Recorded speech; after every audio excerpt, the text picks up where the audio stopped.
తాను చేరదీసి ఆశ్రయం ఇచ్చిన కర్ణుడే దానకర్ణుడిగా పేరు పొందడం చూసి ఆ మాత్రం నేను దానం చేయలేనా అని కర్ణుడి దాతృత్వంతో పోటీపడి అడిగిన వారికి లేదనకుండా దానం చేస్తానని ప్రకటించాడు దుర్యోధనుడు.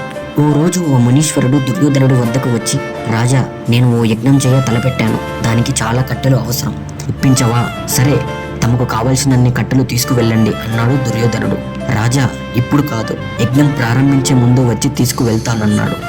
సరే అన్నాడు దుర్యోధనుడు. కాలగమనంలో ఋతువులు మారాయి. వర్ష ఋతువు వచ్చింది. మునీశ్వరుడు వచ్చి తనకిస్తానన్న కట్టెలు ఇప్పించవా అని అడిగాడు. స్వామి, నేను ఇస్తానన్నప్పుడు తమ్ముడు తీసుకువెళ్ళలేదు. మరి ఇప్పుడేమో వర్షాకాలం. ఈ సమయంలో మీకు కావలసిన ఎండు కట్టెలు లభించడం కష్టం కదా. మరోసారి వచ్చి తీసుకువెళ్ళండి అన్నాడు దుర్యోధనుడు. సరే అని ఆ మునీశ్వరుడు కర్ణుడి వద్దకు వెళ్లి తన అవసరాన్ని తెలిపాడు.